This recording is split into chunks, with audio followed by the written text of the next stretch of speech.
Welcome to the second edition of the Cheltenham Trail with Andy Gibson as we look back at the weekend's action of the November meeting at Cheltenham.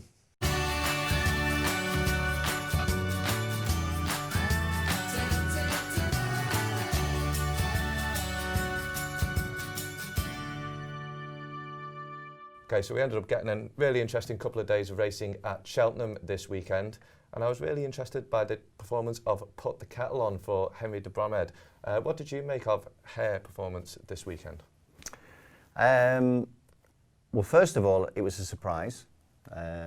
What was interesting about her was that her form was left of field. She'd been beaten by Robin De Carlo in Ireland, the Willie Mullins novice, and I would think that Robin De Carlo is somewhere down the pecking order of the Mullins lot. So hence she was, I don't know, I think you were saying to me earlier, weren't you, Phil, that she was 14, 16s? Yeah, I think definitely a double figure price in the morning, yeah. Yeah, and I know she got supported. What we did know was that probably wherever Al Dancer finished, Getaway Trump would be either just behind or just ahead. We had some, from the previous race, there probably wasn't going to be a lot between them. Yeah. But as I say, Put the Kettle On was left of field form, and generally speaking, when we have left of field form, I like to mark up horses that are forgotten about in the market and go against horses that are odds-on favourite when their form is left of field and you can't prove, you haven't got any obvious ways of comparing their form with the other runners in the race. In this case, Put the Kettle On was slightly forgotten about. But I was quite keen on this being an Al Dancer Getaway Trump finish myself. I didn't get financially involved in the race. I thought Put the Kettle On would lead all the way. I think on my website on the Cheltenham Trail, I was very clear I wasn't betting, but I offered the view that maybe I preferred Put the Kettle On to Rouge Vif. Yeah.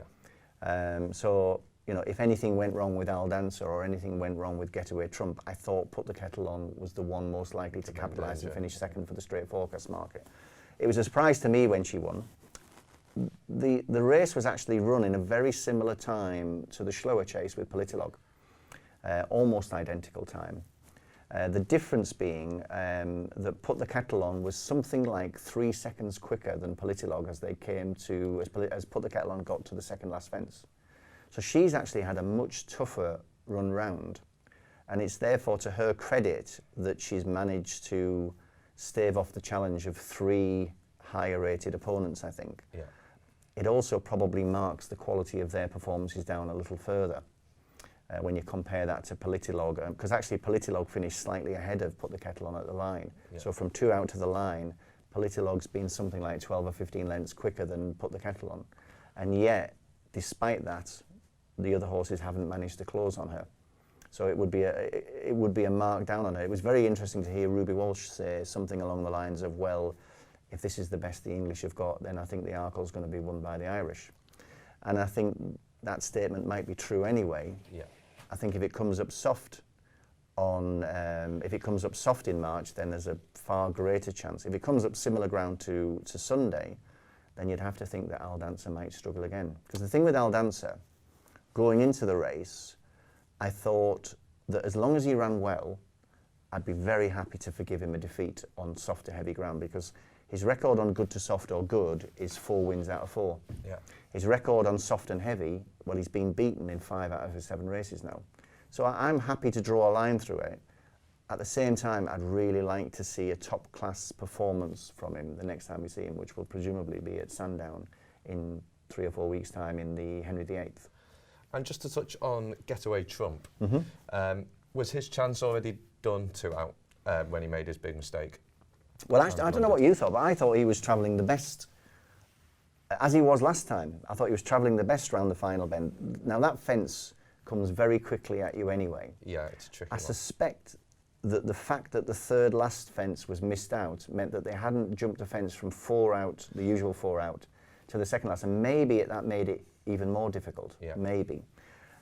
Certainly, the 3 chasers, Al Dancer, Getaway Trump and Rouge Vif, they all were less than fluent at that fence, and I think that Getaway Trump came off far the worst. Yeah. He really got in too close to it, lost momentum, lost ground, but he still jumped the last fence alongside Al Dancer. and yet was beaten 4 lengths at the line. I mean, for me, that's twice now that he's dropped away very quickly and significantly late on in the race. And at the moment, I'd have to have a question mark against his resolution in a finish. Yeah, would you put that down to his finishing effort rather than, you know, maybe the Cheltenham Hill really kind of, and soft ground potentially?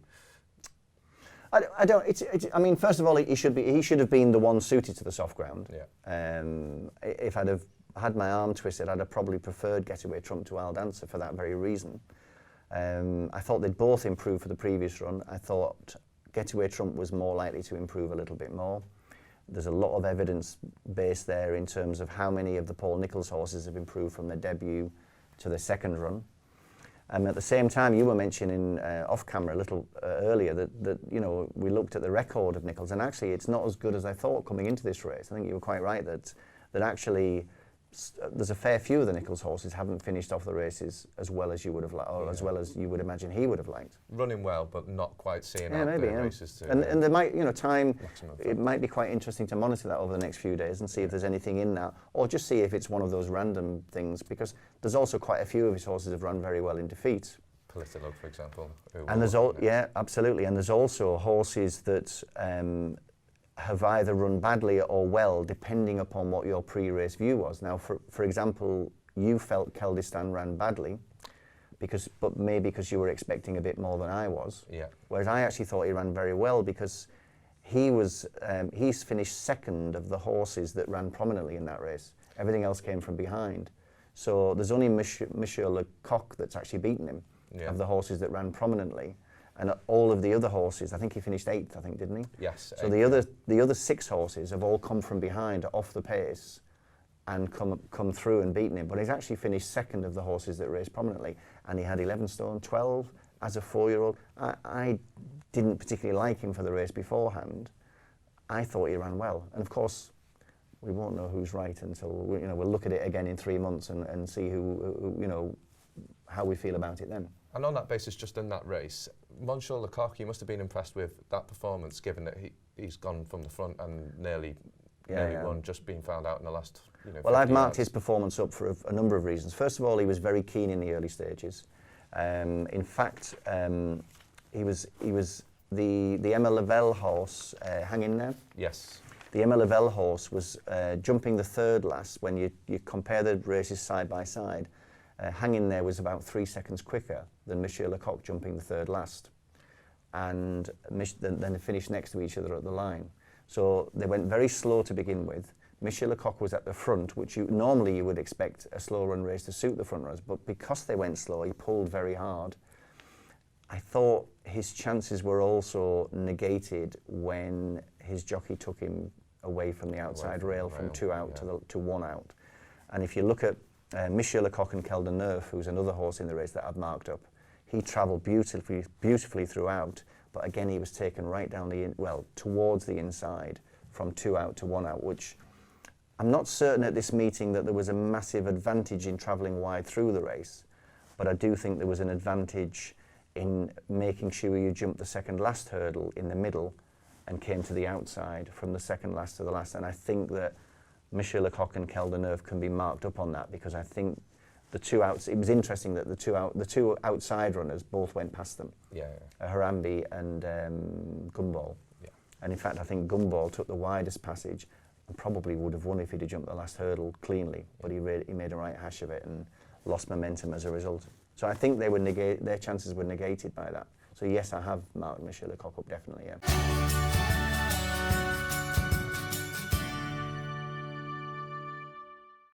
So moving on to the Schleur Chase, and I was impressed by Daffy Desoy's performance. What did you make of it? Well, you were saying to me earlier about that you thought that the 2.5, the fact that he stays 2.5 is probably quite important. Yeah, I would concur with that. Especially in that ground, I think. Yeah, and it was quite interesting that I watched the race very closely several times, and certainly down the far side, it was really interesting how much longer Daffy Desoy took in the air compared to Politolog. Politolog was jumping them really fast and clean, the fences, and Daffy Desoy was definitely spending more time in the air, jumping like a 2.5 miler. Whether that will seriously hamper his claims in the Tingle Creek, maybe. I think it'll affect the in-running market for the Tingle Creek next time we see them, because I think certainly at the railway fences, if Defe Desoy jumps like that, and I think he probably will, and Politolog jumps quicker, which I think he probably will, then you could easily see the in-running markets fluctuating accordingly. If Defe Desoy is losing ground at each of 3 fences that come at you very quickly. Conversely, as long as Defe Desoy has the time to get on the tail end of Politolog in between the final 2 fences, then I think Defe Desoy in those circumstances would be favourite to outspeed anything. From the last to the line, as long as he's got enough time. I'd probably question him at Kempton, for example, where you've only got a short run in, and if Politolog put in a really fast leap at the last and Defe Desoy put a higher one in, then you could easily imagine Politolog getting away from him and not getting back. But Sandown on soft, probably going to be soft. Cheltenham on soft, which it was on Sunday, then I think Defe Desoy is very quick. That's supported by time comparisons that I did. This race was actually run 3 seconds slower. Well, Politolog was 3 seconds slower, around about 3 seconds, than Put the Kettle On, as they jumped the second last fence, and yet was slightly ahead of Put the Kettle On when you're comparing the races on 2 screens side by side, slightly ahead of Put the Kettle On at the line. That means Politolog has probably run 12, 15 lengths quicker than Put the Kettle On from 2 out to the line. Now, most, if not all, of that time difference was made up from the last fence to the winning line up the hill. Defe Desoy is something like 15 lengths quicker than Put the Kettle On from the last fence to the line. You know, the 2 of them were really, really quick off a slow run race. And I think that's also why Simply Ned was cantering as they came round the bend towards the second last. Because you'd normally expect Simply Ned to run to pick up the pieces, come past beaten horses, finish second or third or fourth, which he's done in this race before. He was arguably travelling best at that point, wasn't he? Absolutely, but at the same time in your head you're thinking, well, he's a 12-year-old, he's not going to be suited by this slow pace. No. You know, the chances of him having the pace to beat a Defe Desoy are remote at best. Yeah. What did you think of St Calvados then? I was disappointed with St Calvados. It's a horse I've been following for quite a while. I thought they'd make the running with him. Again, I was disappointed to see that they didn't do that. I thought he was found out at the festival a little bit when he did that, but he went off like a scolded cat that day. I didn't necessarily That was in the Arkle. Yeah, that's correct, yeah. And I just thought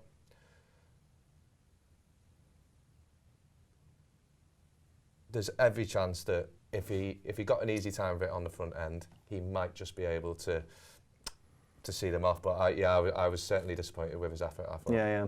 And I think Harry Cobden would have been delighted if he'd have made the running, because I'm sure Harry Cobden was making the running on Politolog by default and by necessity. I think he mentioned after the race, perhaps I could have gone quicker. But then he also said, but maybe if I'd have gone quicker, I'd have set the race up even more for Defe Desoy. And I think in some ways he could be right on both counts. Yes, he could have gone quicker. Yeah. That's supported by the fact that he was round about 3 seconds slower than Put the Kettle On, jumping 2 out. And at the same time, Defe Desoy probably would have been even more suited to a fast run race. The only difference, I think the thing with Defe Desoy is the difficult part for Barry Geraghty is getting him into a position to challenge, approaching the 2 out just behind the leader. You know, he's not, I thought before the race, he wasn't quite as likely as Politolog to jump with fluency around here. He hasn't always before, but at the same time, you'd have to say his jumping is getting an awful lot better, and he certainly seems to be getting the hang of it really well. I'd be mildly concerned with him at Sandown because he didn't jump Sandown as well in February when he was there. He didn't jump Sandown as well as he has jumped in his last 2 or 3 runs. Now that might just be, with more experience, he's going to jump everything better, and he might be better at Sandown. But considering he's probably going to be favourite for the Tingle Creek on the back of this win, you know, you need to be, you know, your criteria needs to be much more exacting when you're looking at short price favourites. Yeah. So, you know, it's possible that the railway fences might find him out. It's possible that with it being a different test and a one where he didn't jump that well last year, it was this year, but last season, I beg your pardon. But in February, the ground was horrible that day and very slippy. And I remember a brilliant jumper like Lost in Translation also made one or two mistakes that day. And I think, I might be remembering this wrong, but I think Robbie Power mentioned that he was slipping into his fences, which wouldn't suit any horse. No. So, but nevertheless, you know, Defi Desoy is going to be a short price favourite, I think. And, you know, we need to just bear that point in mind, I think. And just to touch on simply, Ned, the race at Leopardstown will be the Grade 1 at Leopardstown will be his big target again, do you think? Yeah, absolutely. And he's, you know, it's difficult to see him winning as a 12-year-old, just as it was difficult to see him winning as an 11-year-old last year. Yeah. The faster run race, the very soft ground, the time of year suits him. I think his form tends to taper off as we go beyond Christmas. Yeah, absolutely. And you'd think that this is probably his last chance. Yeah. But you know, if they finished in the first three, I think really they would be delighted. I mean, obviously they'll be hoping to win, but if something like Min is in the race, or Duvan or something, or Undersow, you'd think they'd be absolutely thrilled to follow one of them home. Yeah, I think so. St Calvados, I'm not sure where he goes next. I don't think he was suited to the slow pace, to be fair to him, because they talked last year about stepping up in trip a couple of times. Yeah. I understand what you mean about him leading, and if he'd have led, then I think his chances on Sunday would have been helped. But the fact that they held him up the previous time and he was able to win just might open up a few more doors for him long term. Unfortunately, it didn't work out on Sunday because it was a slow run race. But I was looking at his record in Grade 1 and Grade 2 races, and at the moment it stands at 6-1, 4-3, 3-7-4. And the only win in that sequence was a four-runner race at Warwick last year in the Kingmaker when he was 4-9 favourite. So, A, you'd have to question whether he's up to Grade 1, Grade 2 class. Yeah. B, I wouldn't be too hard on him for last Sunday because I think the race wasn't run to suit. And C, if he is going to be Grade 1 and Grade 2, he's going to have to improve over a longer trip in my view. Yeah, I completely agree. As far as the Champion Chase goes, Defi Desoy is still available, I think, at something like 10-1. I think that's because he's also 6-1 favourite for the Ryanair. So I don't think it's a bet you could consider at the moment until the non-runner no bet rule comes in. Politilog is something like 16s or 20s. Now, certainly 16-1 I saw, he might be 20s, but you know, for me, Politilog, he's going to go for the Champion Chase, you would think. I think they're set in, you know, a little bit more set in stone than Defi Desoy, certainly. Defi Desoy will run in the Champion Chase if it's soft ground, I've no doubt whatsoever. But if it came up quicker ground at the festival, good, tending towards good to soft, you could easily see them going for the Ryanair instead. I think Politilog will go for the Champion Chase, and I think he'll finish in the first 3 or 4. Whether he's good enough to win one, I'm not sure. But he'd certainly be, you know, if he was available at 20-1, non-runner, no bet, and there was a very short price favourite in the race in January, he might be slightly interesting in the each-way market, in the market without the favourite. You know, that's kind of where I'm looking at the moment. And would you be interested at 20-1, taking 20-1 without non-runner, no bet? No, not in the slightest, no. Too far away from well, from the race? Yeah, the 20-1 also takes in on board that, you know, there's a possibility that he might not get there for whatever reason, you know, as there's any no way horse. he'd be 20-1 on the day if he turned up. You wouldn't think so, and it might be. Again, there's not a lot of strength in depth in the race. Mullins has got 3 or 4 horses in the first 10 or so in the betting. Well, presumably only one of them, possibly 2, are going to run. You've got Undersow that might go for the Ryanair. You've got Min that I think will probably go for the Ryanair.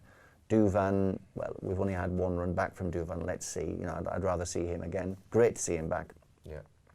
But you know, would he look an obvious Cheltenham Festival winner? Well, not on his recent profile, but he might pick up 2 or 3 races in Ireland. And if he did pick up 2 or 3 races in Ireland, one thing for certain is he'll be shorter in the Champion Chase betting than he should be. Yeah. And that'll be, we talked about that last week, didn't we? That'll be based on his past history rather than the here and what now. he's shown in the last 2 Yeah. years.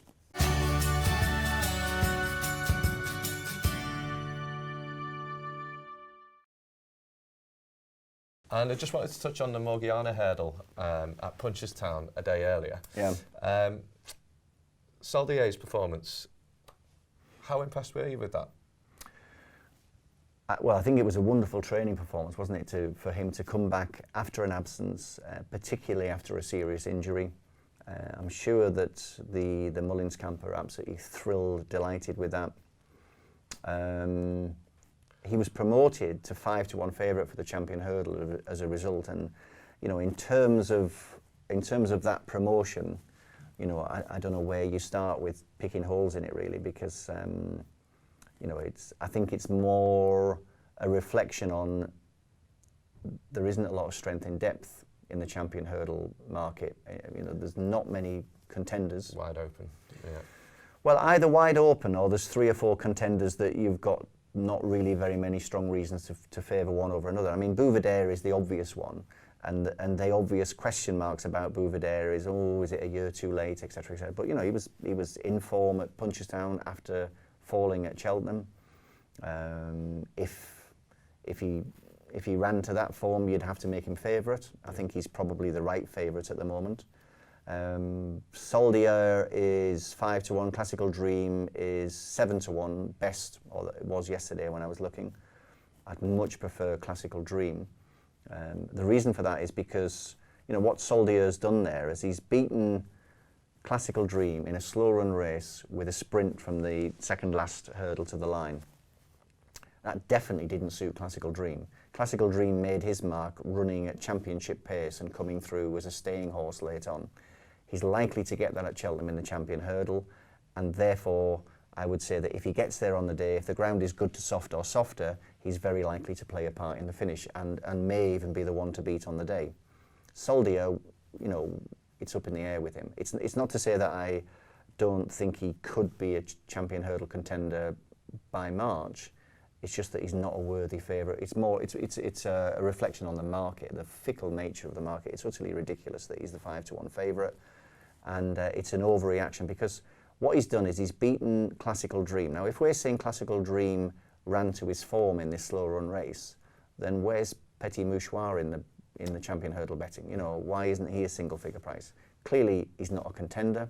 Rachel Blackmore has ridden a brilliant race there, kept the pace slow, rather sort of like one of the French races or something, kicked from 2 out, and as a result has been rewarded by getting Petit Mouchoir into second spot. Classical Dream looked the winner after the second last, but then was made to look one pace, first of all by Soldier and secondly by Petit Mouchoir, who got back up to beat him. He probably would look one pace again if they went slow, but when you get to a championship race, we at least have evidence that he's a very good horse. And so I think Bouvedere and Classical Dream are the rightful 1-2 in the betting market for the champion hurdle. I wouldn't touch either of them at the moment without the non-runner no bet. And we were talking about Sharjah earlier as well. Well, I thought he was the one who was arguably looked like the main danger to Classical Dream when they were turning for home. And then I don't know whether he just didn't see it out on that ground or what, but I know you've got some interesting thoughts on that. Well, I just first of all, it really highlights the fickle nature of the market when on one extreme you've got Soldier promoted to the favourite for the champion hurdle on the strength of a win in a slow five-runner race, which has got very little to do with what will happen at Cheltenham in March. So, you know, one skill set required for a slow run race in a small field, a different skill set required for a cavalry charge, and you need to stay on at the finish. Yeah. A Classical Dream, Bouvedere will be very suited to that, and we know that on past evidence. We don't know that with Soldier yet. With Sharjah, he won 2 Grade 1s in Ireland last year. He looked really good. He was a big price for the festival. He was 20-1, but I think that was because the ground went soft, which would be against him. So since winning 2 Grade 1 races, he's run on soft ground at the Cheltenham Festival and was brought down unluckily by Bouvedere at the 3rd hurdle. He's then come out here and he's run on very soft ground again in a slow run race. Well in defeat, really. Travelling perfectly well. When they quickened up, he couldn't quicken up on the ground. You know, I hate to use the cliche, he's done nothing wrong. But in terms of his last 2 runs, he's gone from a dual Grade 1 winner in Ireland. Now, normally, dual Grade 1 winners in Ireland are going to be in the first 3 in the betting in the champion hurdle. If the ground comes up good or good to soft, either in the champion hurdle or prior to that in 1 or 2 of these Irish Grade 1s coming up, he has every chance of beating his stable companions on good to soft or good ground. And I think, well, he's 33-1 for the champion hurdle. I saw 28-1 in 2 or 3 places. He was definitely 33s in one place when I looked the other day.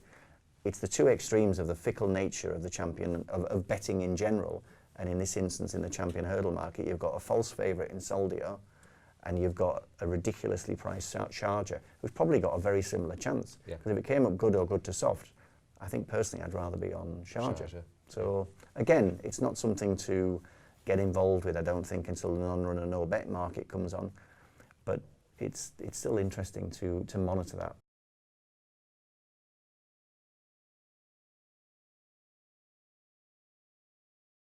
That's all we have time for this week, but join us again next time for more anti-post thoughts and analysis from Andy Gibson.